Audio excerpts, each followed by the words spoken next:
Hello everyone, myself Professor Hardik Prajapati. I warmly welcome to you from Sri Siusha College of Commerce, Management and Computer Education. That is managed by Jain Citizens Education Society. In this video, we are talk about the principle of macroeconomics 2 in BCom Sem 4 department. So let us start today's lecture. Let us start this video. In this video, we are study about the chapter number 2, inflation related deficit part 2. In the previous video, we were study about what is inflation and what is inflation related deficit and what is the inflation gap. So, in this video, we are continue about our topic. So, let us start. In this video, there are main 5 points of effect of inflation. And in the previous video, we were study about the how to overcome inflation and what is the effect of in economy development. Means our first point, impact on economy development. In the previous video, we were study the how inflation is increased and how to economy changes the development or progress or how to saving can be changes. So in this video, we will study about the impact on different classes of society. In the classes means the lower class, middle class and higher class. What's effect if inflation is over or down? So let us start about the study of impact on different classes of society due to inflation. First starts the effects of inflation on different classes of society. Like classes of people of society. Some people classes get advantage due to the inflation.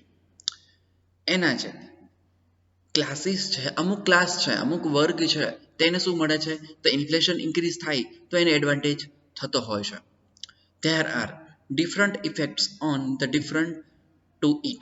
હવે જે different ટાઈપના classes છે તો એની માટે different effect જોવા મળતી હોય છે. Which some others are at a disadvantage. તો બીજા માટે છે એ ક્યારેક ડિસએડવાન્ટેજ પણ બની જતો હોય છે એટલે કે ઇન્ફ્લેશન છે તે તો કે યસ પ્રોફેસર કે કુરિહારા gives the common essence that generally speaking inflation inflicts more harm to low and fixed income groups than high and flexible income groups. કે કુરિહર છે તેને એક ડેફિનેશન આપી હતી તો કે યસ આ શું કહે છે કે જે લોઅર ક્લાસ અને મિડલ ક્લાસ છે લોઅર ક્લાસ અને મિડલ ક્લાસ છે તેને શું કરે છે તો કે એને આ જે ઇન્ફ્લેશન છે તેની ઇમ્પેક્ટ વધારે પડે છે તો કે યસ જ્યારે હાયર ક્લાસ અને ફ્લેક્સિબલ ક્લાસ છે તેની ઇન્ફ્લેશન ઇન્ક્રીઝ થાય યા ડિક્રીઝ થાય એને કોઈ જ ચેન્જીસ જોવા મળતો નથી એની લાઈફસ્ટાઈલની અંદર તો કે યસ એટલે કે જે લોઅર ક્લાસ છે મતલબ જેની ઇન્કમ છે એ એક ફિક્સ ઇન્કમ છે તો એની જ્યારે ઇન્ફ્લેશન ઇન્ક્રીઝ થાય છે યા ઇન્ફ્લેશન ક્રિએટ્સ થાય છે ત્યારે પ્રોબ્લેમ થતો હોય છે આવું કે કુરિહરાએ કીધું હતું. The effects on different classes of people can be divided into two sections. હવે જે ક્લાસ છે એને તમે બે રીતના વિભાજિત કરી શકો છો. ફર્સ્ટ છે the classes on whom there is a good effect of impact of inflation. મતલબ એક ક્લાસ એવો હશે એક વર્ગ એવો હશે જેને ઇન્ફ્લેશન ઇન્ક્રીઝ થશે ને એટલે કે ઇન્ફ્લેશન ક્રિએટ થશે તો એને એડવાન્ટેજ થાય છે એક ક્લાસ એવો હશે તો કે યસ અને સેકન્ડ ક્લાસ તો સેકન્ડ ક્લાસ કયો હશે the classes on whom there is bad effect on inflation એટલે કે ઇન્ફ્લેશનના કારણે તેના એ વર્ગ ઉપર યા એ ક્લાસ ઉપર શું થશે તો કે ડ્રોબેક હશે એટલે કે એમાં તો કે એમને સારો એવો એડવાન્ટેજ નહીં મળતો હોય તો કે યસ તો આવા બે ક્લાસ છે એને ડિવાઇડેશન કરી શકાય છે તો કે યસ ઓકે તો અહીંયા આપણે એ સમજવાનું છે તો કે yes okay. Now let us talk about the first class, the classes of whom there is a good impact on inflation. એટલે કે ઇન્ફ્લેશન ક્રિએટ થશે ને તો એક વર્ગ એવો છે જેને શું થશે તો કે એડવાન્ટેજ થશે એટલે કે એક કયો વર્ગ છે એની અંદર શું હોય છે તેની વાત કરીએ. The following classes on people get advantage due to inflation. હવે એવા કયા વર્ગ છે જેને આ એડવાન્ટેજ થતો જોવા મળે છે, તો એની આપણે વાત અત્યારે અહીંયા હવે કરવાના છીએ. ઓકે, ચલો તો નેક્સ્ટ આગળ વાત કરીએ આપણે. તો એનો ફર્સ્ટ ક્લાસ છે, મતલબ જે ક્લાસીસ છે એની જેની ગુડ ઇફેક્ટ પડે છે એવા કયા ક્લાસ છે યા એવા કયા ડિપાર્ટમેન્ટ છે, તો એની અંદર વાત કરીએ. Class of manufacturers and traders, એટલે કે જે કોઈ પ્રોડક્ટ મેન્યુફેક્ચર કરે છે તે અને કોઈ પ્રોડક્ટ મતલબ શું કરે છે, ટ્રેડ કરે છે, તેને એડવાન્ટેજ થશે, ઇન્ફ્લેશન ક્રિએટ થશે. તો હવે કેમ થાય છે તો એની આપણે વાત કરીએ. Manufacturers gets profit due to inflation. હવે મેન્યુફેક્ચરર છે એ શું કરે છે, તો પોતાની પ્રોડક્ટ છે યા કોઈ પણ ગુડ્સ યા કોમોડિટીઝ છે એ બનાવતા હોય તો શું થશે, તો એની સામે એને એક એડવાન્ટેજ એ મળવાનો છે કે પ્રોફિટ ઇન્ક્રીઝ થશે એનું, તો કે yes, because they would have to purchase the raw material earlier at a cheaper rate. મતલબ એનું કારણ શું કે એની પાસે જે એને રો મટીરિયલ હતું, મતલબ એને જે પ્રોડક્ટ બનાવવા માટે શું હતું રો મટીરિયલ, એ એને સસ્તા ભાવે ખરીદેલું હશે, તો કે યસ, મતલબ એના ગોડાઉનની અંદર એટલું શું છે લો પ્રાઇસની અંદર હશે, તો કે યસ. અને હવે લો પ્રાઇસની અંદર છે એમાંથી પ્રોડક્ટ બનાવે છે કોમોડિટી આમાંથી, અને એ પ્રોડક્ટ છે હાયર રેટ ઉપર શું કરશે, સેલ કરશે, તો મતલબ ઇન્ફ્લેશન વધારે છે, મતલબ એ પ્રોડક્ટની પ્રાઇસ વધારે બજારમાં મળવાની છે, તો કે યસ એના કારણે એને પ્રોફિટ ઇન્ક્રીઝ થશે. Moreover the wages rate do not rise immediately. હવે પગાર ધોરણ પણ એટલું ઝડપથી વધવાનો છે નહીં, મતલબ ઇન્ફ્લેશન આજે ક્રિએટ થયું તો પગાર છે એ 3 મહિના 4 મહિના પછી ઇન્ક્રીઝ કરવો પડશે, સમજાય, જે એમ્પ્લોઈઝ છે તેનું, તો એ પણ એક એડવાન્ટેજ થશે. So there is a no increase in the production cost, તો પ્રોડક્શન કોસ્ટમાં કોઈ વધારો જોવા નહીં મળે, એટલે કે એઝ અ મેન્યુફેક્ચરરને શું થશે, તો બધી આવક છે એ ઓછી હશે બટ આવક છે એ કેવી થવાની, વધવાની, મતલબ જે ઇન્કમ છે તેની એ વધવાની અને પ્રોફિટ પણ વધશે. while sudden rise in price leads to substantial profit, અને એના કારણે મતલબ અચાનક જે પ્રાઇસ ઇન્ક્રીઝ થાય છે ઇન્ફ્લેશનના કારણે, તો શું થશે, એ એડવાન્ટેજ આપે છે. સિમિલરલી તેવી જ રીતના the actual cost of goods laying with the trader is low. હવે actual cost છે શું થશે, તો કે ઘટી જાય છે જ્યારે ટ્રેડર હોય છે ત્યારે, તો કે યસ વેચવા જાય છે ત્યારે. while the goods are sold at a high price, પરંતુ જ્યારે તમારી પ્રાઇસ છે એટલે કે ગુડ્સ છે જે તમારી વસ્તુઓ છે એ ઊંચી પ્રાઇસે વેચવામાં આવે છે ડ્યુ ટુ પ્રાઇસ રાઇઝ, તો કે યસ કેમ, તો કે પ્રાઇસ રાઇઝ વધારે છે બજારની અંદર એટલા માટે. So they also get substantial profit, તો તેના કારણે બધી જ બાજુથી એટલે કે જે ડિફરન્ટ ટાઈપના ડિપાર્ટમેન્ટ છે જોડાયેલા મેન્યુફેક્ચરર યા ટ્રેડરની સાથે, ત્યાંથી મેક્સિમમ પ્રાઇસ છે તે મેળવે છે, એટલે કે મેક્સિમમ પ્રોફિટ છે ત્યાંથી તેમને મળવાનું છે. આ પણ એક રીઝન છે, તો કે ઇન્ફ્લેશનની ગુડ ઇફેક્ટ આની ઉપર પડે છે. સેકન્ડ વાત કરીએ ડેપ્ટર ક્લાસ. તો ડેપ્ટર ક્લાસની વાત કરીએ. Debtor class of people get benefit from the inflation because value of money gets reduced due to the inflation. તો કે યસ, એટલે કે જે પૈસાની વેલ્યુ છે એ શું થાય છે, તો કે એમની અંદર ચેન્જીસ થાય છે, એટલે કે ઘટાડો જોવા મળે છે. the real burden gets reduced at a time of repayment, એટલે કે જ્યારે શું કરે છે જે ડેપ્ટર છે એટલે કે જેને લોન લીધેલી છે યા સમજાય છે કે એ વ્યક્તિઓ છે એ એટલે પૈસાની સામે શું થાય છે, તો પૈસાની વેલ્યુ ઘટે છે, તો એની માટે તો એનું જે પેમેન્ટ છે એની માટે એડવાન્ટેજ એને થાય છે, એટલે કે એને ઓછા પૈસા છે એ ભરવા પડતા હોય છે, તો કે યસ, એટલે કે આ ડેપ્ટર ક્લાસ છે એની માટે પણ એક ફાયદો છે. નેક્સ્ટ વાત કરીએ number third class, the share holder classes.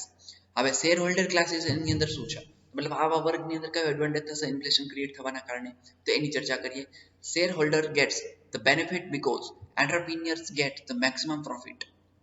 હવે શેર હોલ્ડરને ફાયદો થાય છે, શું કામ, તો કે જે એન્ટરપ્રિન્યોર છે ને એ શું કરે છે, તો મેક્સિમમ પ્રોફિટ કમાય છે, અને મેક્સિમમ પ્રોફિટ કમાશે તો શું થશે, ઇન્વેસ્ટ કરશે, તો કે yes the price in industrial shares go up and share holders get substantial dividend. એટલે કે જ્યારે માર્કેટની અંદર છે એ શું થશે, ઇન્ફ્લેશન હશે તો એન્ટરપ્રિન્યોર છે એ મેક્સિમમ પ્રોફિટ કમાશે, અને મેક્સિમમ પ્રોફિટ કમાય તો એ પોતાના પૈસા છે શેર માર્કેટની અંદર રોકશે, તો કે યસ, એટલે કે શેર હોલ્ડર છે એની અંદર પણ શું જોવા મળશે, તો કે ઇન્ક્રીમેન્ટ જોવા મળશે, યા એની ઇન્કમમાં ઇન્ક્રીમેન્ટ જોવા મળે છે. ઓકે, આપણે એક એડવાન્ટેજ છે આપણને, તો કે યસ, એટલે કે આ ક્લાસને એટલે કે જે શેર હોલ્ડર ક્લાસ છે એને પણ આપણને ઇન્ફ્લેશન ઇન્ક્રીઝ થવાના કારણે શું થશે, share holder classes get maximum profit due to the inflation. Okay, so next આપણે ચર્ચા કરીએ તો નંબર 4th ક્લાસ છે class of people holding immovable property. Okay, હવે એવા લોકોને પણ ફાયદો થશે જેને પોતાની પ્રોપર્ટી ચેન્જ કરી નથી. મતલબ જે પ્રોપર્ટી છે એની જોડે એ પ્રોપર્ટી એક જગ્યાએ સ્થિર છે, યા સ્થાયી પ્રોપર્ટી જેને કહી શકાય એવી પ્રોપર્ટી છે એની માટે. The value of the immovable properties like a land, buildings, etc. Their owner get much benefit suddenly. હવે એવા પણ લોકો હશે જેને પોતાની ઇન્વેસ્ટમેન્ટ છે એ ફિક્સ ઇમૂવેબલ પ્રોપર્ટી યા ફિક્સ પ્રોપર્ટી માટે એને ઇન્વેસ્ટ કરેલું હશે. તો કે યસ, કઈ રીતના? તો કોઈ લેન્ડ છે એ રાખેલી હશે, યા બિલ્ડિંગ છે, યા કોઈ કોમ્પ્લેક્સની અંદર તમારી શોપ છે યા ઓફિસ છે. તો આવી જે અનમૂવેબલ યા ઇમૂવેબલ પ્રોપર્ટીઝ છે તેની અંદર ઇન્ફ્લેશન ક્રિએટ થવાના કારણે, એટલે કે ઇકોનોમીની અંદર ઇન્ફ્લેશન ક્રિએટ થવાના કારણે શું થાય છે? તો મેક્સિમમ પ્રોફિટ કવર કરવા મળે છે અહીંયા. તો કે યસ, એની માટે એક એડવાન્ટેજ છે. ઓકે, ચાલો નેક્સ્ટ આગળ વાત કરીએ. હવે નેક્સ્ટ આપણે ચર્ચા કરીએ the class on whom there is a bad impact of inflation. હવે એવો કયો ક્લાસ છે જેને ઇન્ફ્લેશન ક્રિએટ થવાના કારણે બેડ ઇમ્પેક્ટ જોવા મળે છે? તો એની આપણે હવે ચર્ચા કરવાના છીએ. તો કે યસ, તો ફર્સ્ટ છે મિડલ ક્લાસ. મિડલ ક્લાસ છે એના ઉપર ઇમ્પેક્ટ કેવી પડે છે તેની આપણે ચર્ચા કરીએ. The middle class would have bad effect of inflation because their hard-earned money is engulfed by the inflation is no time. મતલબ એ જે સખત મહેનત કરીને જે પૈસા કમાતા હોય છે ત્યાં એ જે ઇન્ફ્લેશન છે તેમને કોઈ રિકવરી કરવાનો ટાઈમ આપતું નથી. એટલે કે બજારની અંદર ગુડ્સની પ્રાઇસ છે એ ઇન્ક્રીઝ થઈ જતી હોય છે. Professor Kemmerer says the hard-earned saving maintained by the middle class people for giving education to their children. એટલે કે જે ક્રિમર્સ કહે છે કે જે મિડલ ક્લાસ પીપલ છે એ પોતે જે હાર્ડ વર્ક કરીને શું કરે છે? તો કે જે હાર્ડ અર્ન મની છે એ સખત મહેનતની મની છે તે પોતાના બાળકોના શિક્ષણ માટે સાચવીને રાખતા હોય છે. But sudden illness or getting relief in their old age are wiped out due to the inflation. અને જે પોતે પોતાની માંદગી માટે અથવા વૃદ્ધાવસ્થાની અંદર કામ આવે એ માટે રાખતા હોય છે, ઓલ્ડ એજ માટે. બટ જ્યારે ઇન્ફ્લેશન ઇન્ક્રીઝ થાય છે ત્યારે તે આ વસ્તુ બધી જ ચાલી જાય છે. મતલબ જે ઇન્કમ છે તેમની એ બધી સેવિંગ બધું તેમનું યુઝ થઈ જાય છે ઇન્ફ્લેશનના કારણે. Independence and sense of saving proves to be false and people get depressed. એટલે કે તમારું જે સેવિંગ છે, મતલબ મિડલ ક્લાસ જે પર્સન છે એનું સેવિંગ હશે તે ઇન્ફ્લેશનના કારણે એ સેવિંગ છે એ યુઝ થઈ જતું હોય છે. તો કે યસ, અને માણસો છે એ ડિપ્રેશનમાં આવી જતા હોય છે. ઓકે, તો આપણે કઈ અહીંયા ઘટના ઘટે છે? તો કે યસ. ઓકે, ચાલો નેક્સ્ટ વાત કરીએ આપણે fixed income class. Fixed income માર્કેટની અંદર આપણને ખબર છે કે ફિક્સ્ડ ઇન્કમ ક્લાસ પણ હશે જેની સેલેરી છે ફિક્સ હશે 20,000 30,000, સમજે? તો એની અંદર મતલબ એ ક્લાસની અંદર શું ડિફરન્સીસ જોવા મળે છે આપણને જ્યારે ઇન્ફ્લેશન ક્રિએટ થાય છે ત્યારે? those people whose incomes are fixed, એટલે કે એવા માણસો જેની ઇન્કમ ફિક્સ છે તે inflation plays within them because they are not able to get the number or quantum of goods or service they used to get previously. એટલે કે જે એને પ્રીવિયસમાં ઉપયોગ કરી હતી એ વસ્તુઓ વારંવાર છે એ તો કે ઉપયોગ કરી શકતા નથી. કેમ? તો કે એની જે બજેટ છે એ લિમિટેડ બજેટ હશે.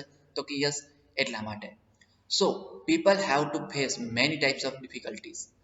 તો માણસો છે એ તો કે બજારની અંદર યા કોઈ ઇન્કમ માટે યા કોઈ પ્રોડક્ટની પરચેસિંગ માટે શું કરે છે? તો કે ડિફિકલ્ટીઝ ફેસ કરતા હોય છે. ઓકે, નેક્સ્ટ આપણે ચર્ચા કરીએ. થર્ડ છે ક્રેડિટર ક્લાસ. એટલે કે જે ક્રેડિટર છે, જે ક્રેડિટ ઊભી કરે છે એની માટે શું થશે? ઇન્ફ્લેશન ક્રિએટ થશે ત્યારે. The creditors who have given loans prior to inflation. એટલે કે ક્રેડિટર છે એ ઇન્ફ્લેશન આવે છે ત્યારે શું કરે છે? તો પોતે જે લોન છે એ પ્રોવાઈડ કરતા હોય છે. At the time of their repayment, the purchasing power of money would have been reduced.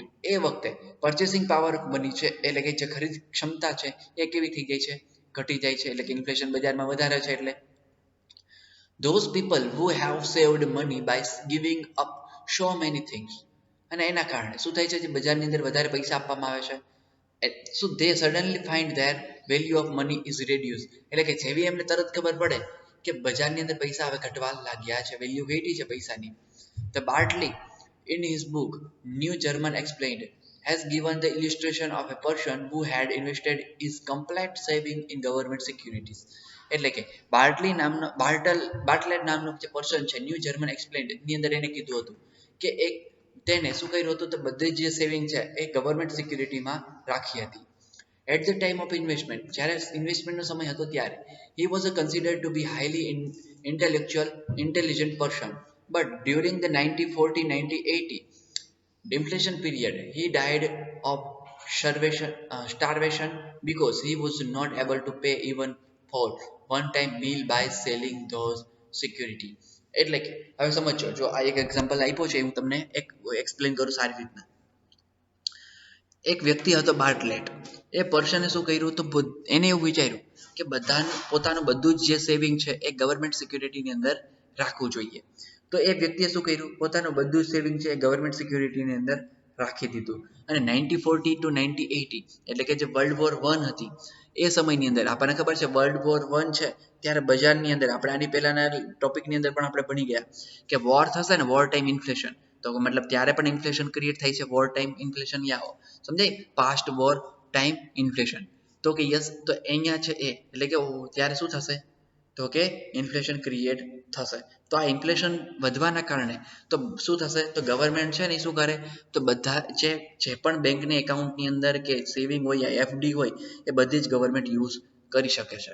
તો આ સમયની અંદર છે એ સમજાય ડિફેન્સ માટે યા એટેકિંગ માટે કોઈ શું થતું હતું, તો જે ફાઇટ થતી હતી વર્લ્ડ વોર, તો એ વોરની અંદર છે બધું જ ગવર્મેન્ટ આ પૈસા ઉપયોગ કરી લીધા. તો એક સમય એવો આવ્યો તેને એક ટાઈમ જમવાનું પણ મળ્યું ન હતું. એટલે કે ક્રેડિટર છે તો ત્યારે આવા પણ પ્રોબ્લેમ થાય છે જ્યારે ફિક્સ ડિપોઝિટ ઉપર અને ઇન્ફ્લેશન ક્રિએટ થતું હોય છે ત્યારે. ઓકે, નેક્સ્ટ વાત કરીએ ફાર્મર ક્લાસ. હવે જે ખેડૂત વર્ગ છે એની કયો જોવા મળે છે ચેન્જીસ એની વાત કરીએ. The farmer gets immediate benefit from the inflation. જે ફાર્મર છે શું કરે છે, ઇમિડિયેટ ઇન્ફ્લેશનથી બેનિફિટ મળે છે, but the land price go up. પરંતુ જમીનની અંદર શું થાય છે, તો જમીનની જે પ્રાઇસ છે એની અંદર વધારો થતો હોય છે. Moreover there is also rise in the price of agriculture produce. એટલે કે જે એગ્રીકલ્ચર પ્રોડ્યુસ છે મતલબ એની માટેના જે પણ એને કેમિકલ છે ઉપયોગ કરવાના હોય યા કોઈ ઇન્સ્ટ્રુમેન્ટ છે તેની અંદર પણ ઇન્ક્રીઝ થાય છે price rise. So there is the substantial rise in the income of farmers. એટલે કે એની ઇન્કમ છે એ ફિક્સ થઈ જાય છે જ્યારે એની આઉટકમ છે મતલબ એની જે ખર્ચ છે કોસ્ટ છે એ ઇન્ક્રીઝ થતી હોય છે. But the long run his income gets reduced with the passage of time because there is the rise in price in every time. મતલબ એની જે ઇન્કમ છે એ ઇન્ક્રીઝ થાય છે પણ સામે એને એટલું બધું પ્રોફિટ મળતું નથી. So at the end the farmer's income gets reduced and ultimately there is a loss to the farmer. એટલે કે છેલ્લે અંતે શું થાય છે, જે ખેડૂતની આવક છે એમાં ઘટાડો જોવા મળે છે અને એમને લોસ જતો હોય છે. ઓકે, એટલે કે ઇન્ફ્લેશન ક્રિએટ થાય ત્યારે તેમને આવી બેડ ઇમ્પેક્ટ જોવા મળે છે. તો કે યસ. નેક્સ્ટ વાત કરીએ લેબરલ ક્લાસ. એટલે કે લેબર ક્લાસની અંદર શું ચેન્જીસ જોવા મળે, due to the inflation the real income of labour reduce. એટલે કે લેબરની રિયલ ઇન્કમ છે ઘટવાની, inflation becomes the headache for them. એટલે કે જે મજૂર વર્ગ છે તેની માટે ઇન્ફ્લેશન એક માથાનો દુખાવો છે. If the demand of wages is satisfied, પરંતુ જો ડિમાન્ડ છે એ મતલબ જે demand of veggies is satisfied then there can be some relief. મતલબ તેમની ડિમાન્ડ છે પગાર વધારાની એ કદાચ થઈ જાય તો એમને થોડુંક રાહત મળે છે. But increasing wages are not able to keep pace with the inflation. પરંતુ જે પગાર વધારો થાય છે એ ઇન્ફ્લેશન જેટલો હોતો નથી. એટલે તમારી સેલેરી 10,000 હોય અને ઇન્ફ્લેશન છે 10% હોય, બટ નેક્સ્ટ યર છે એ ઇન્ફ્લેશન છે એ 2% ઇન્ક્રીઝ થાય તો તમારી સેલેરી પણ 2% ઇન્ક્રીઝ થવી જોઈએ, તો જ શું થાય તો એક બેલેન્સ બન્યું રહે, પણ એવું રિયલમાં થતું નથી.